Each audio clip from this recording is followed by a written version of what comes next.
अभी मैं आपके साथ एक स्टडी शेयर करता हूँ जिसके बाद आपको ये क्लियरली आइडिया हो जाएगा कि आपकी कामयाबी, आपकी खुशी, आपकी वेलबीइंग या आपकी इवन जो फाइनेंशियल सक्सेस है, ये हर चीज़ आपके कंट्रोल में होती है। सिर्फ एक ऐसा वर्ड है, सिर्फ एक ऐसा एस्पेक्ट है जो आपकी इन सब चीज़ों को कंट्रोल कर रहा होता है। अभी आपको ये आइडिया हो जाएगा कि हम अपने इस पेशेंस रिलेटेड पार्ट में जो चीज़ें भी डिस्कस करते रहे हैं कि आपको पता होना चाहिए कि खुशी होती क्या है या आपने खुशी कैसे हासिल करनी है या आपने अपने प्रोसेस पर क्यों फोकस करना है। आपको भी ये आइडिया हो जाएगा कि ये चीज़ें इंपॉर्टेंट क्यों है और यही चीज आपको तरक्की क्यों देती है। इस स्टडी के अलावा जो भी हम डिस्कस करने लगे हैं, इससे पहले जो हमने एक स्टडी डिस्कस की थी जिसमें हमने देखा था कि अगर कोई लॉटरी विनर है या इवन किसी का बेचारे का कोई एक्सीडेंट हो गया है, वो मफलूज हो गया है, अब दोनों, चाहे वो लॉटरी विनर था जिसको इतनी खुशी मिली थी या फिर वो बेचारा जो एक्सीडेंट का शिकार हो गया था और उसकी जिंदगी मफलूज हो गई थी, लेकिन वक्त गुजरने के साथ साथ वो दोनों अपने बेसलाइन लेवल ऑफ हैप्पीनेस पर आ गए। अब वो बंदा जिसने लॉटरी विन की थी और उसको इतना पैसा मिल गया था, टाइम के साथ साथ उसको पता चला कि उसको कुछ और भी जिंदगी में इश्यूज है, पैसा कुछ और इश्यूज भी लेकर आता है या पैसों के अलावा कुछ और चीजें भी जिंदगी में इंपॉर्टेंट होती हैं। और वो बेचारा जिसका एक्सीडेंट हुआ था, वो आहिस्ता आहिस्ता अपनी जिंदगी को उन्हीं हालात को कस्टम्ड हो गया, उन्हीं हालात के मुताबिक उसने जीना सीख लिया। तो बेसिकली वो दोनों अपने उसी बेसलाइन लेवल ऑफ हैप्पीनेस को वापस आ गए। लेकिन अगर हमारी जिंदगी में कुछ मीनिंग हो, कुछ पर्पस हो, हमें प्रोसेस का पता हो, हम डेली उसको फॉलो कर रहे हो, हम अपने वर्दी आइडियल को फॉलो कर रहे हो, हम उसको अचीव करने की कोशिश कर रहे हो, तो फिर हम जिंदगी में आगे बढ़ते रहते हैं। हमें ये पता होता है कि हमने कैसे परसिस्ट करना है, हमने कैसे पेशेंट रहना है। हम ये सब कुछ इसलिए नहीं कर रहे होते कि हमने वो जो हमारा एक गोल है उसको अचीव करना है, उसके लिए जरूर हम चल रहे होते हैं, लेकिन बेसिकली हमें ये पता होता है कि ये प्रोसेस कैसे काम करता है, इस जिंदगी का मकसद क्या है, हमने इसको जीना कैसे है। यानी जब आपको ये गेम समझ आ जाती है कि कैसे आपने उस लैक माइंडसेट से निकलना है, कैसे आपने एक बर्निंग डिजायर कल्टीवेट करनी है, फिर आपने कैसे मैनिफेस्ट करना है पेशेंट रहते हुए, तो फिर आपको इस प्रोसेस का पता चल जाता है। फिर आप इस प्रोसेस के मुताबिक जिंदगी गुजारते हैं, ये प्रोसेस ही आपको खुशी दे रहा होता है। तो मैं जो स्टडी या एनालिसिस की बात कर रहा था, जिससे आपको कंप्लीट क्लैरिटी मिल जाएगी कि कैसे आपने अपनी जिंदगी को जीना है, कैसे आपने पेशेंट रहना है, या बेसिकली ये प्रोसेस आपसे क्या मांगता है, तो उसकी डिटेल्स कुछ इस तरह से हैं कि 1950 में कुछ टेस्ट पायलट्स थे जो जहाज वगैरह उड़ाते थे। अब ये जो टेस्ट पायलट्स थे, इनके एयरक्राफ्ट एक्सीडेंट में, जो उस टाइम पर 1950s में जो एयरक्राफ्ट क्रैशेस हो रहे थे, उनमें इनके मरने के चांसेस बहुत ज्यादा होते थे। 23% चांसेस होते थे कि ये जो टेस्ट पायलट्स हैं ये उन क्रैशेस में मर जाएंगे। ऑलमोस्ट वीकली एक टेस्ट पायलट इनमें मर रहा होता था। अब इस बिटर रियलिटी के बावजूद ऐसे बहुत से बेस्ट पायलट्स होते थे जो कि टेस्ट पायलट बनना चाह रहे थे। अब वो जो टेस्ट पायलट होते थे वो बेसिकली जो नए एयरक्राफ्ट होते थे जो भी मार्केट में आते थे उनको उड़ाते थे। अब जाहिर बात है, चूंकि वो जहाज नए बने थे तो वो डेवलपमेंटल स्टेज में होते थे, उनमें कुछ नई टेक्नोलॉजीज आई होती थी जो कि अभी टेस्ट नहीं की होती थी। तो इन टेस्ट पायलट्स ने उनको टेस्ट करना होता था, ये देखना होता था उनकी परफॉर्मेंस कैसी है, सेफ्टी लिहाज से ये कैसे हैं, इनकी कैपेबिलिटीज कैसी हैं। तो ये बेसिकली उन जहाजों की टेस्टिंग होती थी, फिर उसकी बेसिस पर कुछ फीडबैक जो भी उनको मिलता था वो फर्दर इंप्रूवमेंट्स के लिए यूज किया जाता था। अब ये एक बात होगी कि वो टेस्ट पायलट्स हैं, अब जो एयरक्राफ्ट जो क्रैशेस हो रहे हैं उनमें वीकली एक पायलट मर रहा है, लेकिन फिर भी बहुत सारे बेस्ट पायलट्स ऐसे हैं जो कि टेस्ट पायलट बनना चाह रहे हैं। अब इन डिसीजंस की रीजंस क्या थी ये भी हम थोड़ी देर में डिस्कस करते हैं। इससे पहले हम एक और स्टडी देखते हैं। यूनिवर्सिटी ऑफ कैलिफोर्निया की एक स्टडी के मुताबिक आपके बच्चे के अगवा होने के चांसेस 0.00007% है, यानी 1.4 मिलियन, 14 लाख में से वो एक बच्चा होगा जो अगवा होगा। अब रिसर्चर्स कहते हैं कि ये इतने कम चांसेस है कि आप इन चीजों को लेकर शायद परेशान भी ना हो,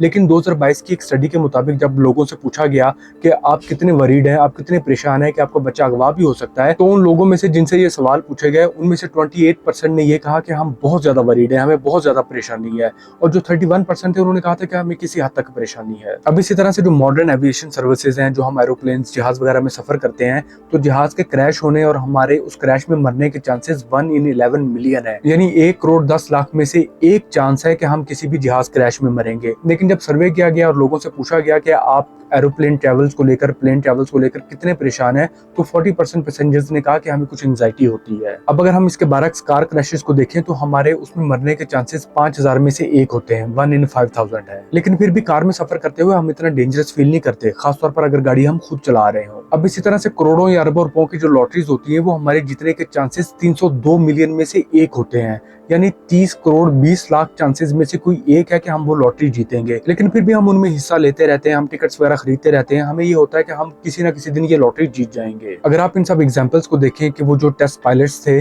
उनके मरने के चांसेस बहुत ज़्यादा होते थे। हर हफ्ते एक टेस्ट पायलट मर रहा होता था, लेकिन फिर भी जो बेस्ट पायलट्स थे वो टेस्ट पायलट्स बनना चाह रहे थे। और जो यूनिवर्सिटी ऑफ कैलिफोर्निया की स्टडी थी वो हमें बताती है कि आपके बच्चे के अगवा होने के चांसेस बहुत कम है, लेकिन फिर भी हम लोग परेशान होते हैं। अब जो एरोप्लेन का सफ़र है, जो हम जहाज में, एयरप्लेन्स वगैरह में सफ़र करते हैं, उसमें हमारे मरने के चांसेस बहुत कम है कंपेयर टू जो हम कार में ट्रैवल वगैरह करते हैं। लेकिन फिर भी जहाज को लेकर हम ज़रा परेशान होते हैं। कार अगर हम खुद चला रहे हैं तो हम इतने परेशान नहीं होते। और इसी तरह से जब हमारे मेगा लॉटरीज जीतने के चांसेस बहुत ज़्यादा कम है, लेकिन फिर भी हम ट्राई करते रहते हैं। अब इन सब चीज़ों की रीज़न क्या है? तो ये स्टडी, ये एनालिसिस डिस्कस करने से पहले वो जो मैंने आपको कहा था कि एक ऐसा वर्ड है, एक ऐसा एस्पेक्ट है जो हमें हैप्पीनेस भी देता है, जो हमारी वेलबींग में भी कंट्रीब्यूट करता है, जो हमें फाइनेंशियली भी सक्सेसफुल बनाता है, तो वो वर्ड, वो एस्पेक्ट बेसिकली हमारी एजेंसी है। एजेंसी बेसिकली इंग्लिश का वर्ड है जिसका मतलब होता है कि हमारा कोई एक्शन या हमारी कोई इंटरवेंशन बेसिकली कोई इफेक्ट लेकर आती है।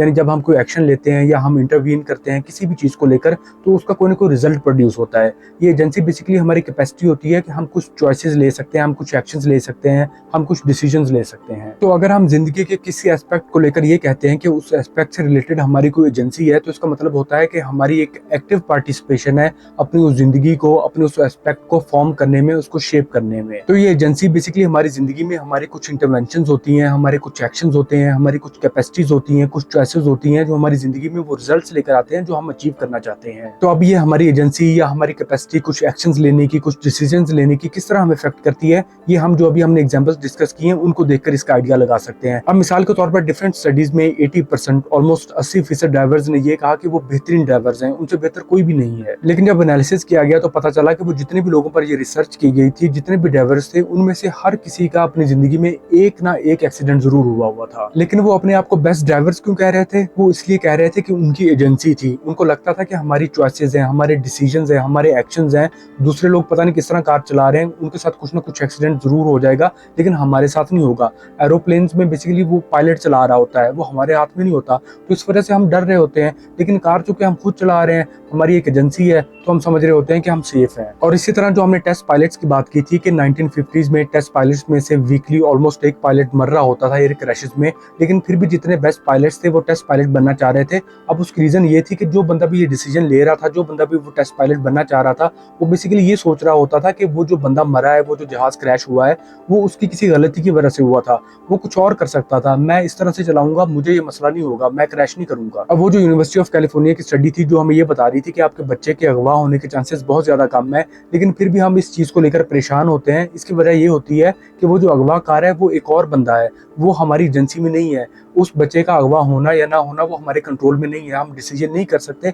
अब चाहे उसके चांसेस कम है, लेकिन फिर भी हम उससे डर रहे होते हैं। लेकिन जिस जगह पर चाहे चांसेस ज्यादा हो, लेकिन उसकी एजेंसी हमारे पास है, वो डिसीजन हम ले सकते हैं, कुछ हमारी इंटरवेंशन होनी है, हमारे एक्शंस होने हैं, हमें लगता है कि हम हालात चेंज कर लेंगे, तो हम उस चीज से इतना नहीं डरते। अब अगर आप अपनी जिंदगी को भी देखेंगे तो आपको पता चलेगा कि आपकी जिंदगी में कुछ ना कुछ ऐसे इशू जरूर आए होंगे जिनमें आपको ये लग रहा था कि मैं इनको कंट्रोल कर सकता हूँ, या आप उनको वाकई कंट्रोल कर सकते थे, या तो आपकी एजम्पशन थी या वाकई वो आपके कंट्रोल में थे।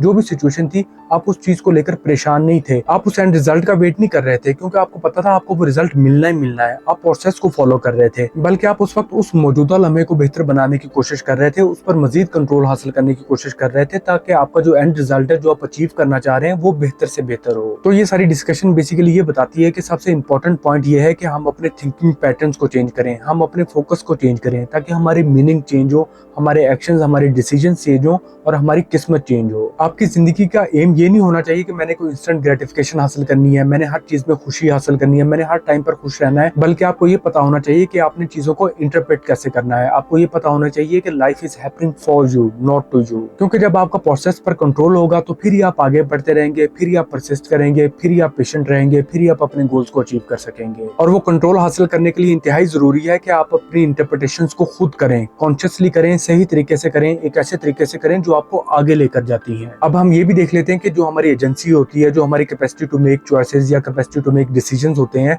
ये किस तरह हमारी हेल्प करते हैं हमारी एंटरप्रेन्योरशिप में या हमारे बिजनेसेस में, ये किस तरह हमें फाइनेंशियली कामयाब होने में हमारी हेल्प करते हैं। अब देखें, जब आप जॉब कर रहे होते हैं तो आपकी एजेंसी बहुत कम होती है, आपका कंट्रोल खुद पर तो होता है, आपका कंट्रोल आपके एम्प्लॉयर पर या आपकी जॉब पर या जिस तरह के उनके डिसीजंस होते हैं उन पर नहीं होता। अब जितने मर्जी वैल्यूएबल हो लें, जितने मर्जी उनके लिए कीमती हो लें, आप उनके लिए इंडिस्पेंसेबल नहीं हो सकते कि वो आपको कभी छोड़ेंगे नहीं, वो कभी भी आपको जाने का कह सकते हैं या कभी भी आपको रिप्लेस किया जा सकता है। अब जितनी मर्जी मेहनत कर लें, आप वहां पर अपने फ्यूचर को कंट्रोल नहीं कर सकते। होते। अब मैं आपको ये नहीं कह रहा कि आप अपनी जॉब छोड़कर बिजनेस वगैरह स्टार्ट कर दें, एंटरप्रेन्योरशिप में आ जाएं, बल्कि जिस तरह हमने पहले बात की है, ये जो सोशल मीडिया है इसने इस चीज की बहुत हाइप क्रिएट की हुई है। ये जरूरी नहीं है कि हर बिजनेस कामयाब हो जाएगा या बेसिकली आप बिजनेस के लिए बने हुए हैं।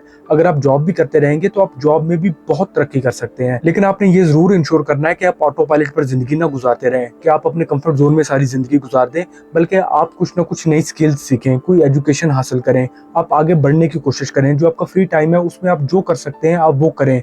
एल्बर्ट आइंस्टाइन ने भी कहा था, उस टाइम पर उन्होंने कहा था कि एक बंदा जब शाम को घर चला जाता है तो 5 से लेकर रात 9-10 बजे तक उसके पास टाइम होता है, और उसके पास संडे का भी टाइम होता है। ये वो दिन होते हैं, ये इतवार का दिन या आपके 5 के बाद की जो लाइफ होती है, ये आपकी डेस्टिनी डिटरमिन करती है। आइंस्टाइन को तो उस टाइम पर शायद सिर्फ इतवार का दिन फ्री मिलता था, लेकिन अगर आप आज के टाइम पर देखें तो अक्सर लोगों को सैटरडे संडे 2 दिन फ्री मिलते हैं। बहुत सारे स्टूडेंट्स हैं, बहुत सारे ऑफिस में काम करने वाले लोग ऐसे हैं जो सैटरडे संडे को फ्री होते हैं। तो अब आपने अपने आप को साइकोलॉजिकली प्रिपेयर करना है कि मैंने जिंदगी में कुछ करना है, मैंने कुछ लेगेसी छोड़कर जानी है, मैंने ऑटो पायलट में नहीं रहना, मैंने अपने कंफर्ट जोन में लाइफ नहीं गुजारनी। देखिए, ये सिर्फ मैं नहीं कह रहा, जो एंटरप्रेन्योरशिप है, जो बिजनेस वगैरह होता है, ये बहुत मुश्किल है, बहुत रिस्की है, आप इसमें सर्वाइव नहीं कर सकते।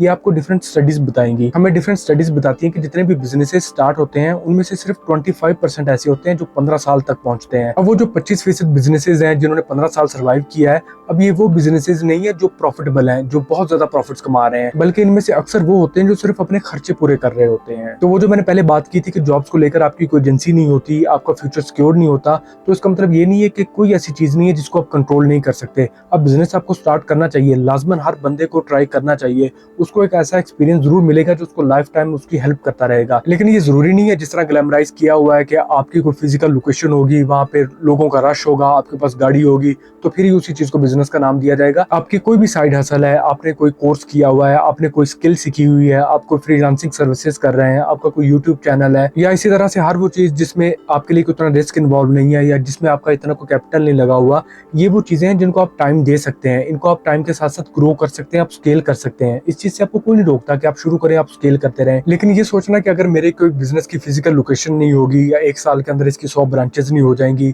मैं 1 साल के अंदर मिलियनर बिलियनर बन जाऊंगा, तो फिर मेरा कोई बिजनेस ही नहीं है, ये सोच आपको बेसिकली नाकामी की तरफ लेके जाएगी, क्योंकि आप परसिस्ट नहीं कर पाएंगे, आप लॉन्ग टर्म नहीं चल पाएंगे। मैं मानता हूँ इस चीज को कि जितना आप रिस्क लेंगे उतना ही ज्यादा आपको रिवॉर्ड मिलेगा, लेकिन कोई भी आपको इस तरह का ब्लाइंड रिस्क लेने का नहीं कहेगा, हर कोई आपको कैलकुलेटेड रिस्क लेने का कहेगा। एक मैंने एक कोट पढ़ा था, उसमें वो कह रहा था कि अगर आपके पास पैसा खत्म नहीं हो गया या अगर आप जेल में नहीं है तो आप कुछ भी कर सकते हैं। यानी आपकी जो आजादी होती है और जो आपके पास पैसा होता है, ये आपको हर अपॉर्चुनिटी अवेल करने का मौका देता है। और ये बात हमने पहले भी की थी कि पैसे से बिजनेस स्टार्ट कर लेना सबसे आसान काम है। अब जब एक बंदा पैसा लगाता है, बिजनेस स्टार्ट कर लेता है, फिर वो नाकाम हो जाता है, अगर आप उसके नाकामी का एनालिसिस करेंगे तो आपको पता चलेगा कि कई ऐसी चीजें थी जो पैसे से रिलेटेड नहीं थी, जिसकी वजह से वो नाकाम हुआ है। वो एडवर्टीजमेंट प्रॉपर नहीं कर सका, प्रोडक्ट उसकी अच्छी नहीं थी, उसकी मार्केट रिसर्च अच्छी नहीं थी। अब ये वो चीजें हैं जो उसने साइकोलॉजिकली अपने आप को बतानी है। मैं आपको ये नहीं कह रहा कि आपको बिजनेस स्टार्ट नहीं करना चाहिए या आप बिजनेस स्टार्ट ना करें। मैं आपको ये कह रहा हूँ कि जिस तरह इसको ग्लैमराइज कर दिया गया है, आप उस तरह से इस बिजनेस को ना देखें। आप अगर कोई भी काम करना चाह रहे हैं, आपने कोई IT रिलेटेड काम करना है, आपने कोई ऑनलाइन काम करना है, कोई सॉफ्टवेयर का काम करना है, अब जो भी काम करना चाह रहे हैं, मैं आपको सिर्फ ये कहूंगा कि आप उससे रिलेटेड पहले कोई 3 बुक्स तो पढ़ लें।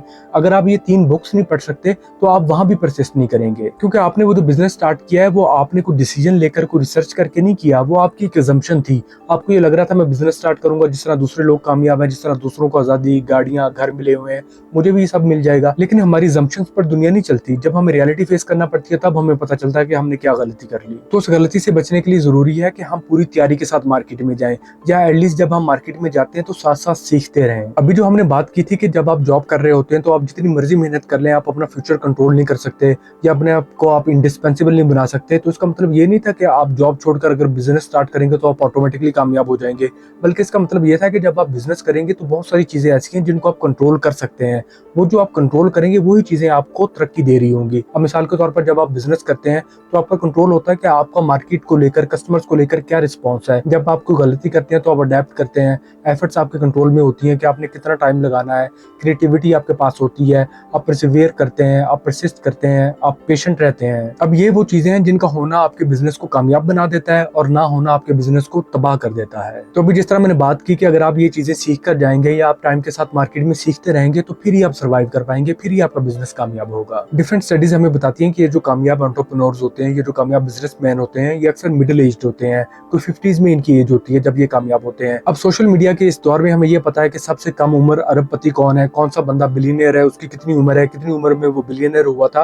तो हम उन चीजों को आइडियलाइज कर रहे होते हैं, हम बिगर पिक्चर को नहीं देखते। जिस तरह हमने पहले चैप्टर में, पहली वीडियो में ये बात की थी जो हमारा सेल्फ हेल्प इंडस्ट्री रिलेटेड था, कि हमने अपने ब्रेन को ट्रेन करना है कि वो आइसोलेशन में ना देखे, कुछ एग्जांपल्स को ना देखे, बल्कि वो कंप्लीट पिक्चर को देखे। अब इन स्टडीज के मुताबिक अगर एक 50 साल का बंदा है और उसने कोई बिजनेस स्टार्ट किया है, और अगर कोई 30 साल का बंदा और उसने बिजनेस स्टार्ट किया है, तो इन दोनों में से जो 50 साल का बंदा है उसके चांसेस ज्यादा हैं, उसके चांसेस डबल हैं, 2 टाइम्स वो ज्यादा चांसेस हैं उसके कि वो कामयाब हो जाएगा। अब इसी तरह से अगर कोई 60 साल का बंदा है और उसने कोई बिजनेस स्टार्ट किया है तो उसके चांसेस 3 गुना ज्यादा हैं, उसके चांसेस 3 टाइम्स ज्यादा हैं कि वो जो 30 साल का बिजनेसमैन है उसके मुकाबले में वो कामयाब हो जाएगा। बल्कि 1.7 टाइम्स ये चांसेस हैं कि वो 60 साल का बंदा है जिसने वो बिजनेस स्टार्ट किया है, वो अपनी कंपनी को 0.1% में ले जाएगा। यानी उसकी कंपनी जो टॉप कंपनीज है उसमें जाने के चांसेस 1.7 टाइम्स ज्यादा हैं कंपेयर टू वो जो 30 साल का बिजनेसमैन है। अब ये बात नोट कीजिएगा कि वो लोग कामयाब क्यों हो रहे हैं। ये सारा कोर्स ही बेसिकली आपको ये बताएगा कि लोग जो भी करते हैं वो क्यों करते हैं। जिस तरह हमने पहले देखा कि जो लोग खुश हैं वो कामयाब क्यों होते हैं, जो ऑप्टिमिस्ट पुरुमीद होते हैं वो कामयाब क्यों होते हैं। स्टडीज तो हमें बता रही होती है, लेकिन जब हमें रीजंस पता चलती हैं तो फिर ही हम उन पर यकीन करते हैं। अब ये जो ज्यादा एज के लोग हैं ये कामयाब क्यों हो रहे हैं? ये कामयाब इसलिए हो रहे हैं कि इनमें ऑटोनॉमी होती है, इनमें कैपेसिटी होती है। इनको पता होता है कि जो हमारी लाइफ एक्टिविटीज हैं, जो हमारी हैबिट्स हैं, जो भी हम चॉइसेस ले रहे हैं, जो हमारे एक्शंस हैं वो हम खुद ले रहे हैं। इनका उन पर कंट्रोल होता है और इनका एक्सपीरियंस होता है, लोगों को जज करना आता है, ये लोगों को बेहतर तौर पर लेकर चलते हैं। तो किसी भी बिजनेस या किसी भी जिंदगी के एस्पेक्ट को लेकर जब हमें ये पता होता है कि हमारी कोई एजेंसी है, कुछ हमने खुद चॉइसेस लिए हैं, हम एक्शंस खुद ले रहे हैं, हम डिसीजंस खुद ले रहे हैं, या हमारी कोई ऑटोनॉमी है, जो हमारी लाइफ एक्टिविटीज हैं या जो हमारी हैबिट्स हैं ये हमने खुद चूज की हुई हैं, हमें खुद इनके रिजल्ट्स मिल रहे हैं, तो ये चीजें बेसिकली एक बेहतर प्रेडिक्टर होती है हमारे कामयाब होने का। यानी इस ऑटोनॉमी और एजेंसी का एक बहुत बड़ा रोल होता है हमें कामयाब करने में। अब चाहे वो जिंदगी है, चाहे हमारा बिजनेस है, कंपेयर टू पैसा। पैसा हमें वो कामयाबी या उस तरह की लॉन्ग टर्म कामयाबी नहीं दे सकता जितनी हमें अपनी जिंदगी पर कंट्रोल करने से हासिल होती है। तो अगर अब आप खुश रहना चाहते हैं, अगर आपने अपनी जिंदगी का कंट्रोल हासिल करना है, तो आपने प्रोसेस को फॉलो करना है। आपने ये देखना है कि आप अपनी थिंकिंग्स को कैसे इंटरप्रेट करते हैं, आप अपने फोकस को कैसे इंटरप्रेट करते हैं। यही चीजें आपको कामयाबी देंगी या नाकाम बनाएंगी।